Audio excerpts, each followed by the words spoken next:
Hello, everybody. This is Dale Dickerson. I'm here with Coach Jason Russell to talk about last week's football game.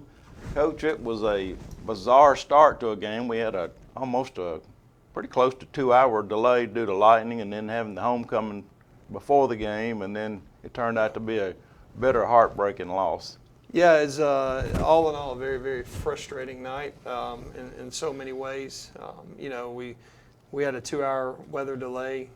Everybody else in the county was still playing at that time, and for us to sit there on a beautiful Friday night and just sit and wait, I felt like our fans deserved better than that. We all were ready to play the game, and you weren't even getting rained on, and the lightning was 30 miles away. So. Yeah, I know that it was frustrating for the fans to have to. I think they had to get up and leave at least twice and sit out in the parking lot for a long time. But we had a lot of people to stay and to go through that delay and then come back for the game. But like I said, just a really heartbreaking loss at the end. Yes, yeah, it was a frustrating game. We did a lot of really, really good things in the game, and that's what I'm going to stress to our kids, because our kids are frustrated as well as I am. We had over 400 yards of recorded offense. We had 156 yards of offense that was called back. You put that together, you've got over 550 yards of offense. We're marching the ball up and down the field, and then we get down and have an opportunity to go score, and something happens every single time. And one time it was a chop block that on my left tackle and my right guard combined, which doesn't really ever happen. It's supposed to be when guys are side by side. We got a penalty on a hurdling call when my running back, the linebacker, went for his ankles and he jumped out of bounds, and they called a hurdling call on him, ended a drive. Just multiple things like that were just drive killers. Had an interception. Cam Hall had an interception return for a touchdown.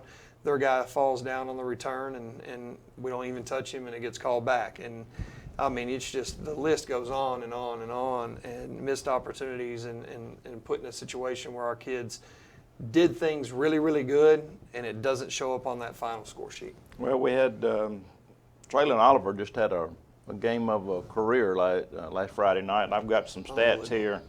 He had an 88-yard touchdown run late in the fourth quarter. That's ties the sixth longest run in history, and he had 258 yards on the ground. It's the most rushing yards in a game since 2009. So Traylon had just a really big game. Yeah, Traylon had a really big game. He ran the ball so hard. One run early in the game that sticks out to me is he gets tripped up, puts his left hand down, is carrying the ball in the right hand, and he just puts his hand down until he can gain his balance and runs on his 2 feet in his left hand and regains his balance and takes it all the way down and almost scores, and just gets knocked out, I think, around the 10-yard line. And that's the drive that ended with the left tackle getting called for a chop block with the right guard, which is impossible. Yeah, I remember that run, because I mentioned at the time on the thing that what an outstanding run to be able to put his hand down and gain his balance. Fantastic. We do have his long touchdown run, so we can show that on the film. We'll show it right here and show the film. Yeah, here goes Traylon right down the sideline. I mean, this is his last bit of yardage here, and you got to think he's run the ball 21 times at this point, and it still has that much gas and that much speed, and he just had a phenomenal football game. Well, that was we thought was going to be a game winner touchdown with just a minute left to go in the game. Absolutely. We do have a couple of turnovers that we got. We got 2 interceptions, and one of them was just a real beauty down there at their goal line. Our guy made really good man-to-man defense and made a good play on the ball. Yeah, we played phenomenal defense. We really did. We played great on defense. Had an opportunity. We got 2 turnovers from them. The thing that we've got to get fixed is our special teams. We spend a lot of time on special teams, and we're young in a lot of areas there with special teams. But where we really got hurt was some guys that we just didn't make some plays. We had a bad snap on our punt. We had a onside kick to start the second half that they recovered.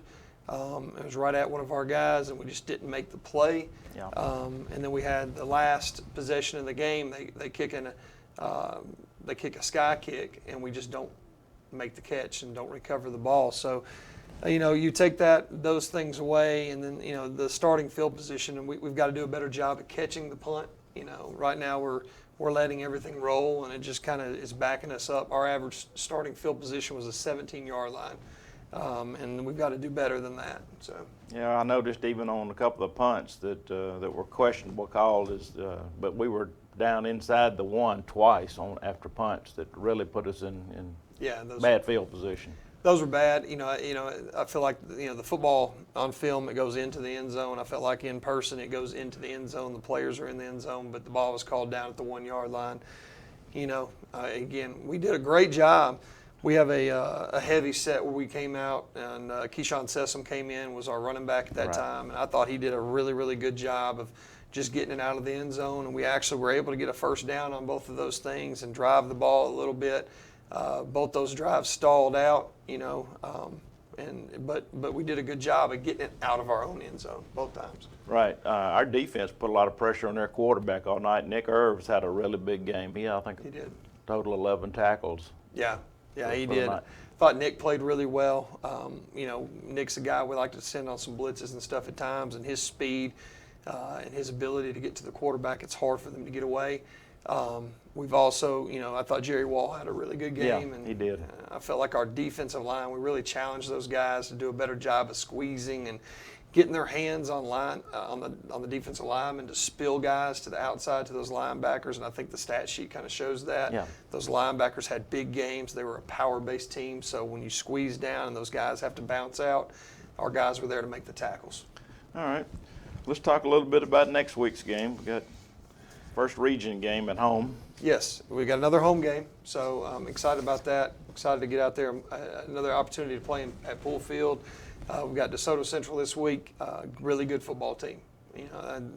Their record is 1-3, but they are not a 1-3 football team. They are a really good football team. They've got a running back that I think is pretty special. Does a really good job. Plays hard. First contact, he doesn't go down. He spins out of it, and he makes extra yardage constantly. They lost their quarterback due to an injury, and they've got a young quarterback that's filled in for him. But I tell you what, they haven't missed a beat. This kid can play. He's throwing it all around and making good decisions with the football. And you put those two things together: a good run game, a good pass game. They're about a 60-40 team, and they're going to be dangerous on offense. On defense, I feel like their interior defensive linemen are pretty good players. And they've got some good linebackers as well. So, we'll have our hands full with DeSoto Central this week. We need a great week of practice and a great week of preparation.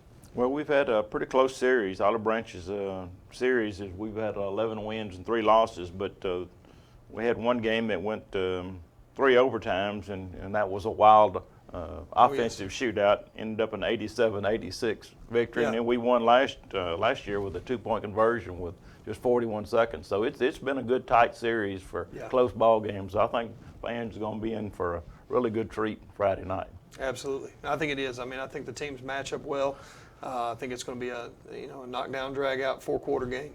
Well, we definitely need to start the region play with a victory. So I agree. Because next week we have to go on the road against a pretty tough opponent. So we want to start out on the right foot.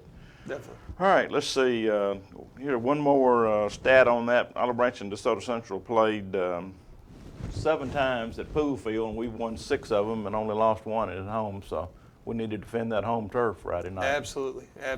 I agree 100%. And we've had fantastic turnouts with our fans, and people are showing up to watch the game. And I know we all left frustrated Friday night, because I sure did. This gives us another opportunity to get out there and play in front of our home fans. And we've got a great student section going right now. We've got the stands are packed. People are excited about football, and we want y'all to show back up this week. All right, we'll see y'all Friday night at 7 o'clock. This should be really good football weather, probably in the 60-degree temperature range for Friday night, which is great football weather. So we hope to see everybody out Friday night. Wear your blue and gold, and we'll see you at Pool Field 7 o'clock. Thank y'all.